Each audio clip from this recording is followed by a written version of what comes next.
This is episode 3 of BoomFitBros. Charlie, as usual, has his C4, and he's... What flavor is it this time, Charlie?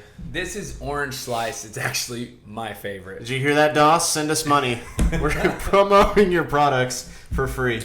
Okay, so this is episode 3 of BoomFitBros, and what this is going to be is a continuation. That's a fancy term for part 2 of the body composition segment that we started last week Monday.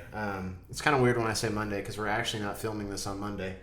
But and thank you guys for tuning in because we are... Yeah, it was so nice of you. We are amazed at how many views and subscribers we're getting from... Or just the number of times people came up and was like, that was really good. I'm like, yeah. Really? Like... And a shout out to Gigi, my mother-in-law, way down in Corpus Christi. I know you tuned in to week 1, and it was very touching to hear that you've made some changes for the better in your health. As of the filming of this, we actually haven't released week 2 yet. That's why he says that. So we're in that weird limbo. But anyway, you want to know how to get abs. We started to touch on that subject last week. This week, we're actually giving you like some solid tips on how to do that. But just to kind of recap a little bit, let me reference my notes. So we started off, a big thing I want to point out is that last week we covered what gets measured gets managed. Okay? If you don't measure it, it doesn't matter. Okay? How many times, Charlie, have you been in a nutrition consultation with anyone, or even just talking about someone's diet, and you're like, hey, person, how's your diet been going? What's the answer? Well, it's not very good. See, I've had the opposite. It's pretty good. Oh, pretty good. You either get not very good. Depends on the person's outlook in life. Yeah, I actually more commonly get pretty good. Yeah. You obviously don't. Well, typically if they're coming to see me, it's because things aren't good. But it really is true. And so when I'm sitting there and I ask them how they're eating, but you're exactly right, kind of going back to what gets measured. Or what's not getting measured is not getting managed in the fact that you don't really know how your diet's doing. Mm-mm. You know, you can't tell me measurably what you're doing wrong or what you need to be doing. Yeah, and what's really funny is the people that have actually come up to me and said, oh, yeah, no, my diet's not going very good at all. And then we measure them and we're like, it's kind of better than we thought. Yeah, they're shocked. It's like, whoa. They're shocked. No, that's absolutely right. And then the opposite of that is like, oh, yeah, no, I'm doing pretty good. And then it's just like, yeah, you did worse than when you started. Like, yeah. No, and to speak to that person who isn't able to celebrate rightfully because they're not measuring their progress. And basically they might not know how well they actually are doing, and then when they come in and they actually get measured or they track something, they say, well, man, I've actually done pretty good. Well, like for the person that says, oh, you know, my diet's doing pretty good, and it's not, like that normally is just like, again, we talked about this, like one of two things. That's a message, by the way. It's one of two things. It's either you're not doing the right stuff or you're not doing it consistently enough. And that's really all it ever is. And typically, if you come in and you just bomb it, like it just doesn't look good, it's usually a bit of both. Yeah. People either like underestimate the amount of work that they need to do, or they just think that like, hey, this is going to be a walk in the park, you know? Or they just don't do it. Like, hey, you know, that's nice. What you told me was great, but I don't really want to. I'm not in for that. I didn't know what I was signing up for. Mm-hmm. That's a big one. Yeah. You know, like. They come in like, you know what, I want to like, it's June and I want to get 6 packs for summer. Like, well, man, kind of started a little late. But, you know, we'll do what we can. And you know, I think there's a tie-in here too is trusting your coach. Big time. Because I'll give you a quick, you know, short story. I had a short doesn't always mean short with Charlie. So like I'm timing you. You know me very well. No, I had a client who came in this morning.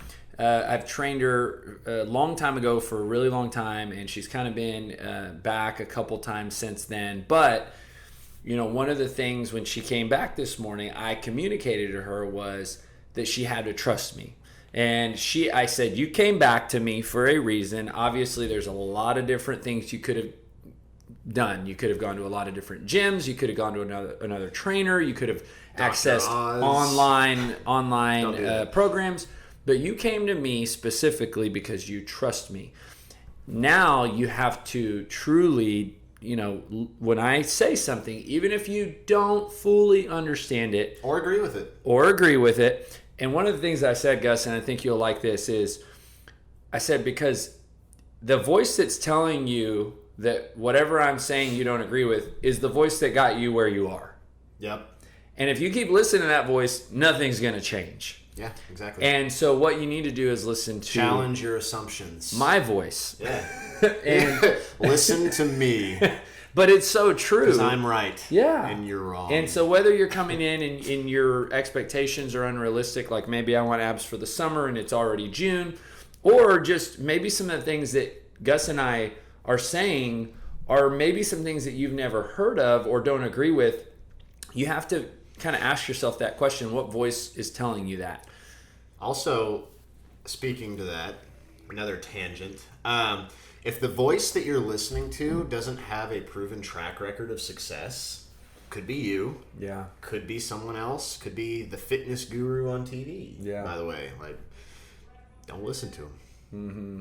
Yeah, I just look at how much success they have had or have not had, and do that. If they don't have anyone who has any success, or they can't point to someone and say, "I helped them with that," don't listen to them. Yeah. Go where proven results. No, and I think this applies to every area of life. Whether you have a mentor, I meet with my pastor every week, and I'm not telling him how to do his job. Exactly. Yeah. I'm very much listening and trying to absorb as much as I can from those conversations. Same way that if you're in debt and you're wanting to get out of debt, you're not going to listen to the person who carries more debt than you. Right. And so don't listen to the person who has $8,000 and 5 credit cards to catch up on. But now you can take us back to focus on what it is that we're talking about today. Anyway, that was a long way to say what gets measured gets managed. The next thing that we covered was, in order to lose weight or cut body fat or change body, you have to create a calorie deficit, meaning you have to eat less than you are right now. And here's I've had this happen a lot, but I'm hungry. Yeah. It's because you're eating less than what you're normally used to. You're going to be. A little bit of hunger is fine. If you're about to gnaw off the fingers down to stumps, we'll talk. But you've probably never been there in your life. This is America. Yeah, no, and I'll speak to me. I mean, I seriously, and I mean this, I could eat a 12-ounce steak, a sweet potato, vegetables, and I could honestly say I'm hungry in an hour. I know I'm not. I just ate at least 1,000, maybe more, 1,200 calories. Right. So hunger is not always a sign of your body's necessary need for food. And it's actually usually not. Yeah. All I can tell you for my hunger is I have trained my body over a long period of time to eat too much. Yes. We all eat too much. All hunger tells you is that you're not eating as much as you normally are. Yeah. And so that's it. Yeah. So that's where I think there's some value in, what Gus is calling a calorie deficit, but we could also say in knowing exactly how many calories you are eating, or knowing how much food you're eating compared to how much you actually need. Yep. Okay. And then the last thing I want to cover on the recap, that's a good way to put it. Before we go into the fun stuff, the tips, stick around. These are going to be good and mind-blowing. Is that what the kids are saying these days? So, all effective diets do 3 things. Number 1, decreases how much you eat. Number 2, gets you moving, exercise. And then number 3, promotes muscle gain of some kind, or at least that you don't lose it. If you don't have those 3 things, walk away slowly. Okay? Anything you want to add on that, Charlie? Can you repeat those just in case? Decrease how much you eat. Get you moving. Exercise. I.e., you remember the whole thing, I'm sorry, this just came to mind. When, you put the electrodes on your stomach, and you could, how could anybody forget? Tone and shape your core by attaching these electrical wires to your stomach and sitting back and eating a bag of potato chips and watching, The Biggest Loser, ironically enough. Is that company still around? Which one? The Biggest Loser? No, the electrode ab thingy. I'm sure there's something. Yeah, like shock the fat off. And it never worked. And they went out. I think they did go out of business. I'm sure there's another respawn that it's some other stain on society. That is marketing. Just it is doing a phenomenal job of creating hype around something that doesn't work. Yeah, seriously. Yeah. So, which by the way, no one else will tell you, it's not going to work. Yeah. In fact, you already know it works. They probably sold 1 million of those things. Oh yeah, they made bank. So anyway, stay away from those. Okay. So and then the third thing, promotes muscle gain. The electrodes also did not build muscle. They claimed to do that too, and they didn't. So just FYI. That means for your information. Okay, so thank you, Gus. Do what? Thank you for clarifying. That was. I'm really trying to tone back the fancy talk because I watched that first video and you're like, oh yeah, no, I'm Gus's translator. All right, so going into the tips. Tip number 1. Okay, this is going to be. What is that? Is that a drum roll? That was a little loud. I wonder how that's going to come through on the mics. All right, so tip number 1: eat smaller portions. Now, okay. Okay. I have a big expansion on this, but go ahead. Oh, no. Start expanding, because I think sometimes we don't want that to be something that we're not... Because, typically what people want is some... algebra formula. It's a hack. Some kind of hack. Yes. They're just like, whoa, that's great. But if you can... right now, as a person watching this, think about it from a coach's perspective, from somebody who's in our shoes trying to help you. That simple thing alone is probably going to knock out half of the problems when it comes to obesity. I'm not even saying to not eat at McDonald's or Whataburger, or I don't know, if you're by some grace of God miracle watching this outside of College Station, Texas, and you don't have a Whataburger, that's a fine dining in Texas. It's also the equivalent of fine dining fast food version. But nonetheless, I think Chick-fil-A is fine dining fast food. But that's not fast food. That's not a burger though. That's gourmet. True. I'm kidding. Don't eat Chick. This is not a promo for Chick-fil-A, but they are tasty. So where was I going with this? The plates. The plates. That's right. Smaller plates. I'm not even asking you not to eat those things. I'm just saying smaller portion sizes. What was it? McDonald's had the super size me option, and most of you did it. They're like, "Hey, would you like to supersize?" I'm like, "Yep, I'll do that." Well, that and let's go again. I'm the overeater, right? I'm seriously. That's been me too. That has been something that's what led me to being overweight for the first 18 years of my life, and honestly, for the last 20 years of my life, that has still been a challenge for me. Is I love to eat, so portions are for me that's a very challenging thought for me to cut back on portion size. So I want to speak to you specifically on how it could help you. For some of you, you already do this. Let's be honest. You go back for seconds. It's not even thirds. A question. I've done thirds. Yeah, and fourths. And for most people, 2 out of 3, the types of foods that you're eating are not really healthy. No, so you're doing a double whammy here. You're going back for seconds and thirds on foods that you really shouldn't even be eating a full serving of one. So the suggestion here, right, in a simple-minded way, is don't go back for seconds. Right. For those of you that have no problem with that, right, you don't eat seconds, you don't go back for thirds. The suggestion for you is just use a smaller plate. That's a huge one. And that, traditionally, and I want to say there's proof of this. I remember reading a book. Oh, there's lots of proof on this. Maybe it was The Power Habit or some one of the books. But plates have grown over time, right? In the last 50 years. Yep. I was actually going to bring that up. I'm glad you did. And they just continue to grow. And this idea of, even servings at restaurants. We probably could go to just about any restaurant in town and order one entree between 2 people. Yeah. And be completely satisfied. Absolutely. And have plenty of food. So here's a fun thing, too. I'm glad you brought that. I was going to bring that up, too. Number one, 50 years ago, the plates were eh. the snack size plates that come out now is probably closer to what a dinner plate was back, like, in the time of your grandma and grandpa. Like, and if you are a grandma and grandpa, you know what I'm talking about. So, no offense to grandma and grandpas.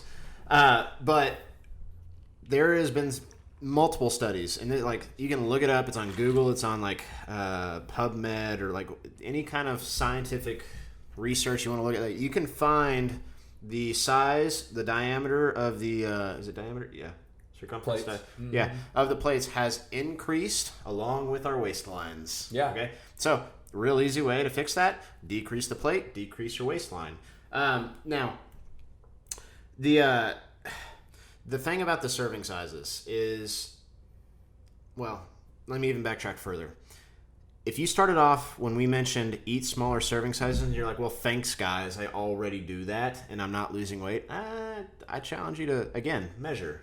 Mm-hmm. Okay, it's going back to, last episode, measure. I cannot repeat that enough. If you are not measuring, you don't know. Even you might think you do, but you don't. So, to help the viewer understand, does that mean I'm actually measuring what I'm putting on my plate, like a cup of rice or? No, not you could do that. Yes, yeah. Absolutely. But you could also even just measure the diameter of the plate. Got it. That would even work. Now, I remember my Chinese buffet days. Yes. Gus. But how many servings did you have? The word buffet insinuates you go back for fifths. I have to share. There's a confession component to this, okay? I used to go to town. There was a place called King Palace. That even sounds bad. And, okay, it was a buffet, but I would pack my plate. Yeah. So, when you're saying your plate, is it measuring it like the size of the plate, but then how much you put on your plate, or does it matter? Again, measure. If measurably decreasing the diameter of your plate has not budged your waistline, okay? So if you have a 12-inch plate, go to a 10-inch or 8-inch plate. Right. Actually, most of you won't do this. Take a tape measure out and measure it. Now, what do I do with all my expensive plates that I have at home? Get paper plates. Okay, so don't eat on my fancy plates. Just don't eat on the fancy plates for a period of time. Yeah, just put them away. It's okay. You can go to a Walmart and get a set. Remember, I'm asking for the viewers. You don't got to get mad at me, Gus. I'm always mad at you, Charlie. So you don't just go to Walmart, buy a pack of paper plates, or do a test. Yes, 30-day period. Do a 30-day test period with paper plates, and if it works, go back to Walmart. They have nice looking. I can't believe I'm promoting Walmart in a fitness podcast. That's the place you want to go if you want. Anyway, and so again, I want to break this down for people watching. So is this dinner we're talking about? Is this lunch? Is this breakfast? People are kind of usually eating, they might be eating out. They might be taking food from home. Give me a little bit more of what does this look like if you're eating at home and you're trying to lose weight, go to Walmart, get the paper plates that are measurably smaller than the ones you're currently using, and see if that works for 30 days. Measure your waistline, measure your plates. Those are the only two measurements you have to do. If you're a person who eats out every single day of the week, look at the place that you go to. If you're ordering a medium fries, order a small fries. If you have the jumbo super burger, maybe you go down a size to only the triple bypass as opposed to the quadruple bypass. Just get the next size down. If you're eating the smallest burger they have, ask them to cut it in half. And how often should I measure my waist? I would honestly do it. If you're legitimately trying to be aggressive about this, just do it 3 times a week, Monday, Wednesday, Friday. Well, okay, so I'm going to add to what Gus is saying a little bit. I have a client that I've been training for a long time, and in all the years of training this person, where we saw the actual best results over a period of time, which has probably been 3 years, was we did weekly measurements every week. Yep. Monday. And we did more than waist. Obviously, it's a great place to start. And I know that when you're measuring yourself, there's certain things you can't do. But this is something that you could do with your spouse.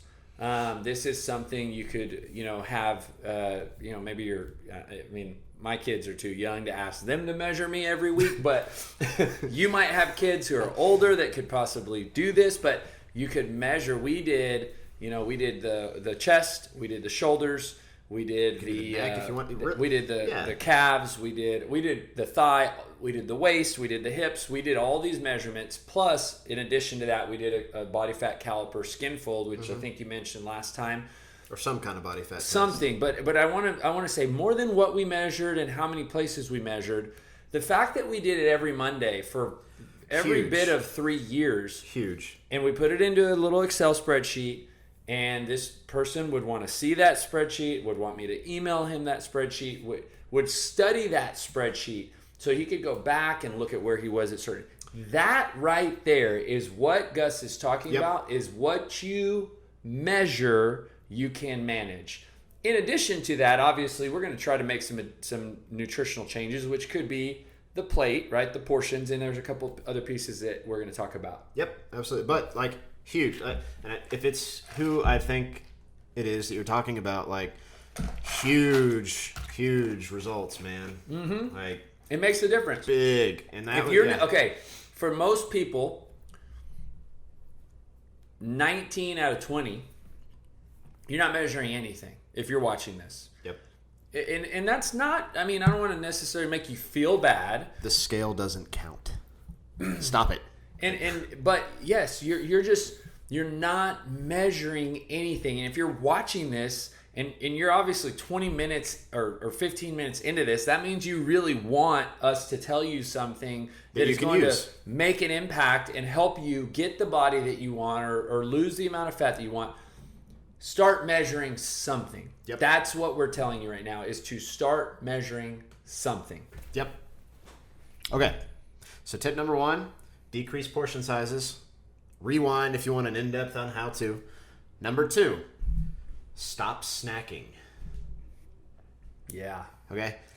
Oh, but it's healthy. It's a paleo brownie, Gus. It's a brownie.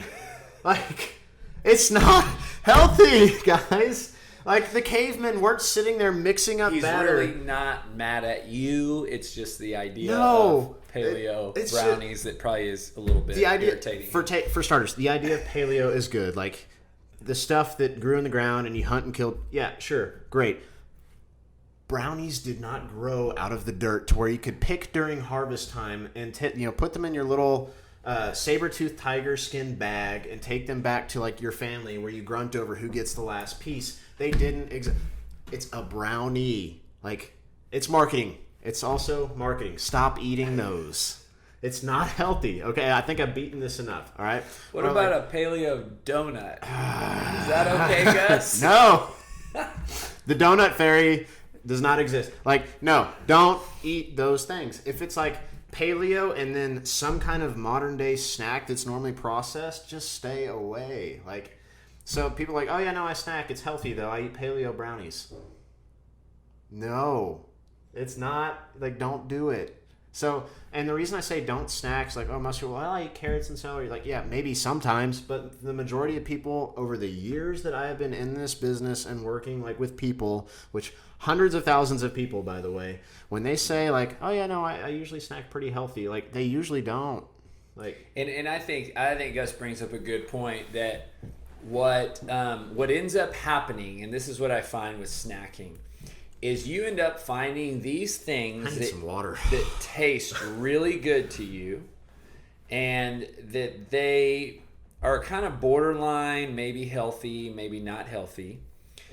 And they end up becoming your go-to on a very regular basis. And what happens is that they end up becoming, in addition to you already not following a very good diet to begin with, you're now eating these extra unnecessary calories from what you think is healthy, and all the meanwhile you're convincing yourself that it's okay. It's like, guys, think about it. Like, food, okay, I'm gonna go. Yes, do it. Food is fuel, right? And so we have to understand that the food that goes into your body serves a purpose to fuel your activity and your biological needs and demands.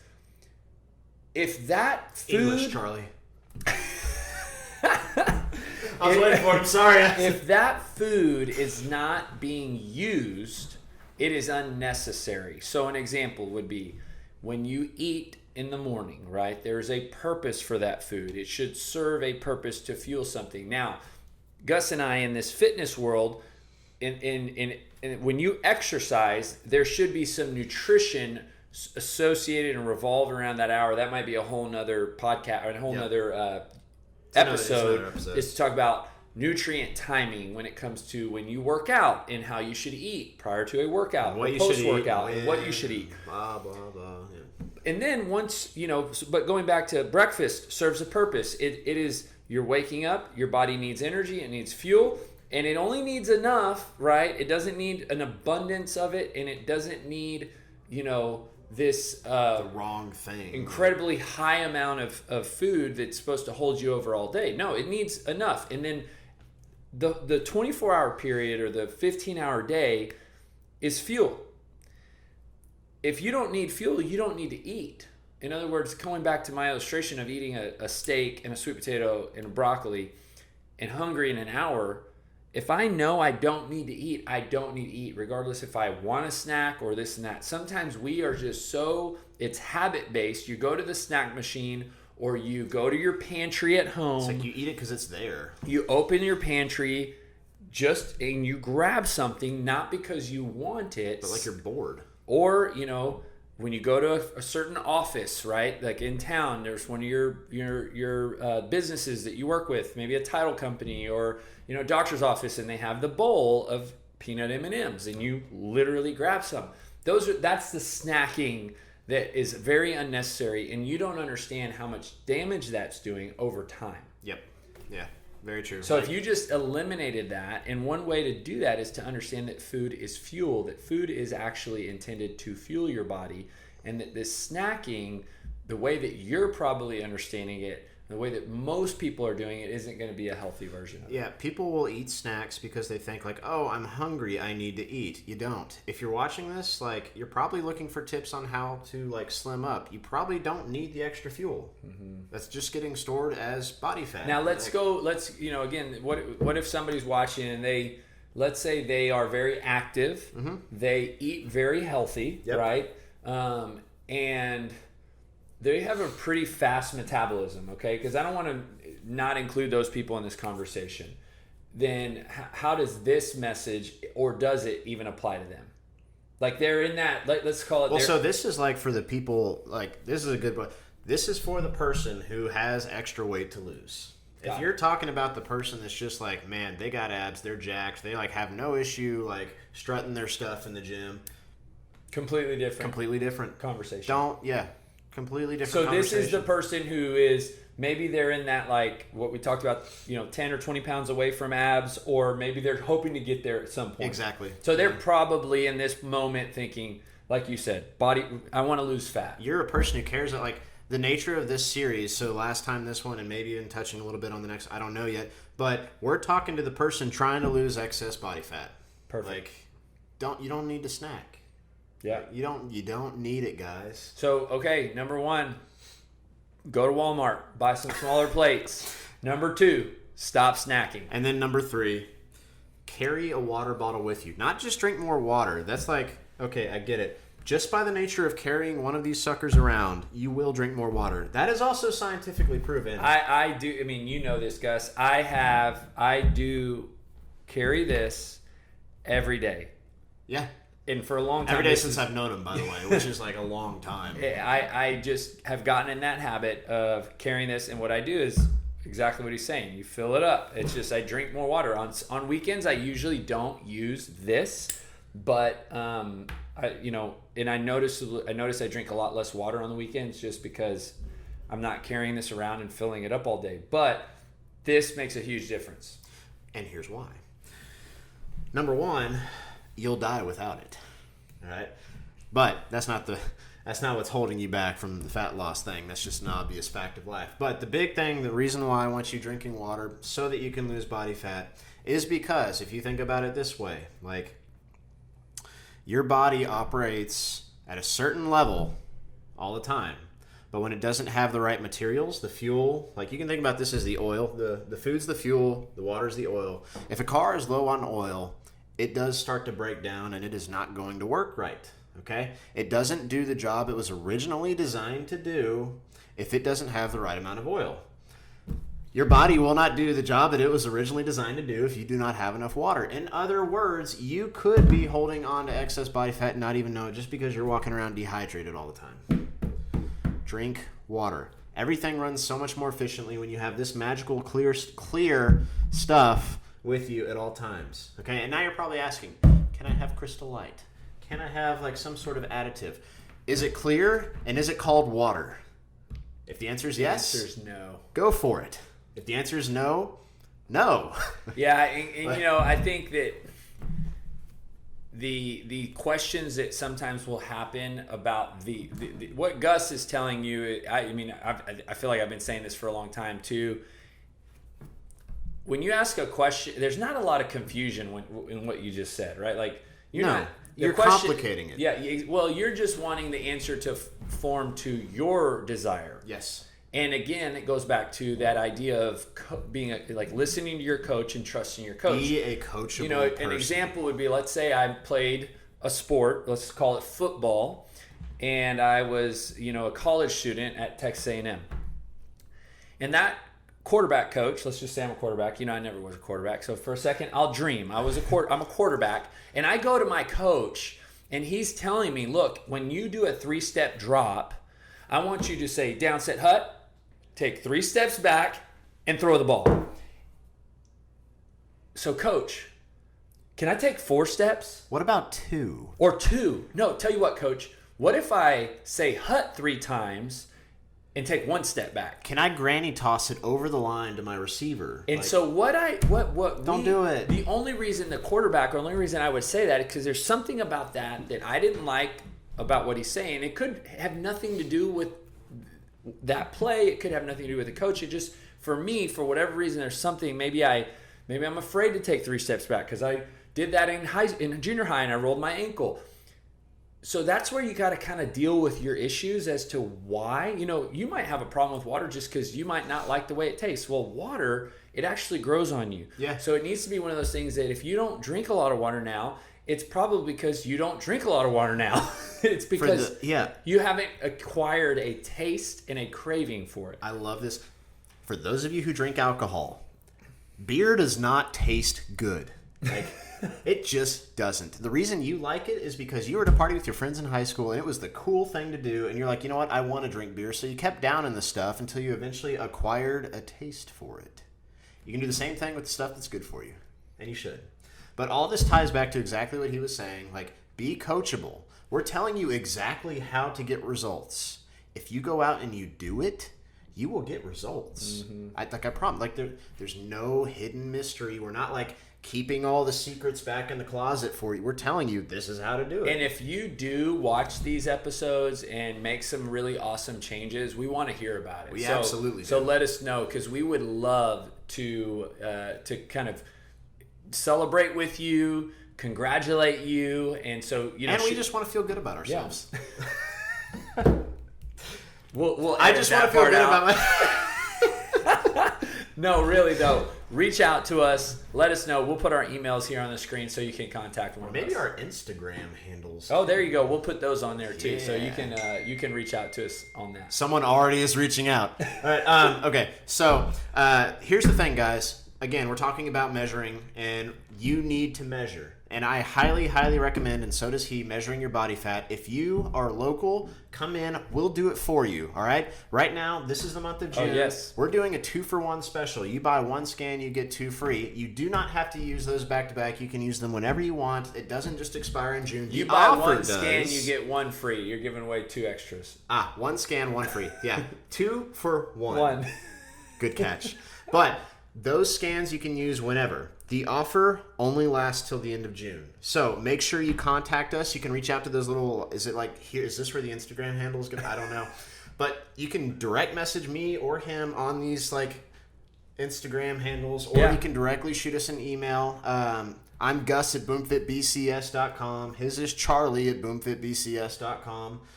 Just shoot us an email, guys. Claim your offer now, and we'll see you in the next episode. Hey, thanks for tuning in, guys. Miss you already.